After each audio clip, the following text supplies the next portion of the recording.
काही दिवसांपूर्वी मी video upload केली होती का जर आपल्या केस जर स्प्रेड झाले असतील हेअर्स तर आपण त्यांना कट कसं करायचं. तर मला त्या व्हिडिओला खूप सारे रिप्लाय आले होते की आम्हाला दाखवा ती कट करून.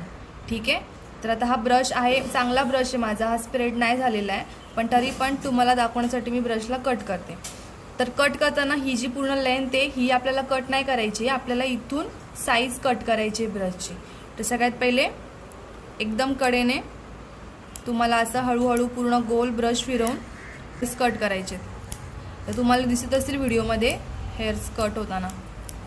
हे बघा इथे पडलेत. पुन्हा गोल पूर्ण राऊंडमध्ये कट करूया. आता हा माझ्याकडे 9 नंबरचा ब्रश आहे. तर आता मी ह्याला बारीक करून नॉर्मली 6 नंबरचा किंवा 8 नंबरचा वगैरे बनवू शकते. असं सेम जर तुमच्याकडे 2 नंबरचा ब्रश असेल आणि तुम्हाला जर 0 नंबरचा ब्रश करायचा असेल तर तुम्ही 2 नंबरचा ब्रश घेऊन तुम्ही त्याला अशाच प्रकारे कट करू शकता आणि त्याला 0 नंबरचा ब्रश कन्सिडर करू शकतात. ठीक आहे, आता तुम्हाला कळालं असेल की आपण ब्रशचे हेअर कसे कट करतो. ब्रशची लेंथ कधीच कट नाही करायची आहे, ब्रशला इथून हेअर्स कट करायचे. अशा प्रकारे आपण ब्रश कट करतो.